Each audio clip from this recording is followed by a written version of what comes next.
Bueno, ahora sí vamos a empezar con la primera parte del PowerPoint. El PowerPoint lo hemos llamado Derechos de Niños, Niñas y Adolescentes y Participación Protagónica. Esta primera parte vamos a tratar de charlar un poco sobre la Convención de los Derechos del Niño. Ustedes vieron en los encuentros anteriores todo el antecedente y la normativa que sirve como sustento también y antecedentes para la Ley de Educación Sexual Integral, y vieron también la Ley de Educación Sexual Integral y vieron como sus artículos. En esa parte de los artículos vieron que existían 5 ejes, que son los 5 ejes como madres de la ESI, digamos. Uno de esos ejes es el eje de ejercer nuestros derechos. Este eje que tiene que ver con los derechos humanos, de poder entender a la educación sexual como un derecho humano, bien, es el que vamos a trabajar hoy un poco a través de entender qué derechos son aquellos que tienen los niños, las niñas y los adolescentes,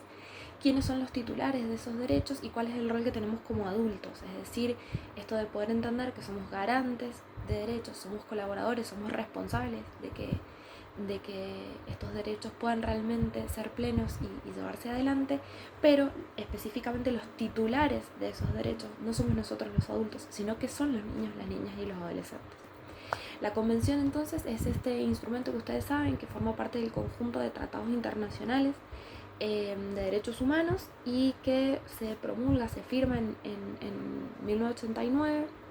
que tiene carácter vinculante. Todos los estados que firman se comprometen hacia dentro de sus territorios a darle efectividad, ¿sí?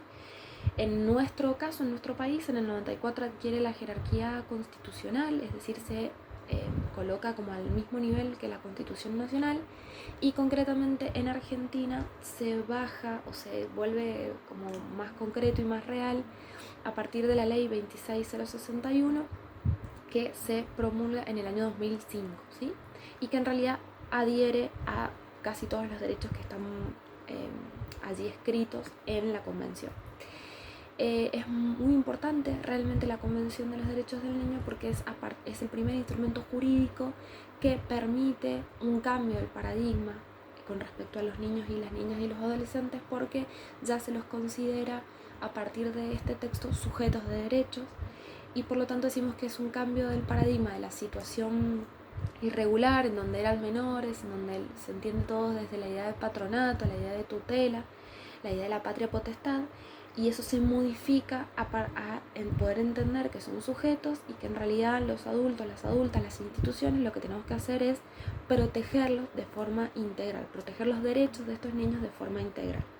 Por lo tanto, los cambios son dos: poder entenderlos como sujetos de derechos y como que ellos son titulares del goce de estos derechos. Dejamos de lado la concepción de objeto, de que son inferiores, de que son incapaces, de que son menores o incompletos, y esto es lo que yo les decía que adhiere la ley 26061. La pregunta en realidad es qué pasa si cambiamos el rol y la concepción, la percepción que tenemos de los niños y las niñas, qué pasa con el rol de los adultos, porque allí entonces es donde vamos a encontrar el conflicto, la idea de conflicto, ¿sí? Es decir, para que pueda cambiar efectivamente en la realidad cotidiana de todos los días, de la vida cotidiana de los niños y las niñas, también debe ser sí o sí modificada la concepción de los adultos, ¿sí? Decimos entonces, ahí yo les he colocado algunas cuestiones con respecto a la convención y cuáles son los principios para que sepamos y también los podamos tener en cuenta, y me interesa detenerme, sí, como en profundidad un poco más, en esto del análisis que hacen los autores de las 3 P de la Convención de los Derechos del Niño. Por un lado tenemos 2 P, que son las P de los derechos de protección y de los derechos de provisión. Normalmente son los derechos que más conocemos, que más hacemos circular. Ahí yo les he puesto específicamente ejemplos de cuáles son, pero la idea es que nos podamos detener un poco sobre el tercer grupo de derechos, que son los derechos de participación, y son los derechos que nosotros normalmente no tenemos tanto en cuenta, ¿sí? Ahí en el otro videito explico un poco sobre los derechos de participación y ahí sí ya pasamos a la segunda parte.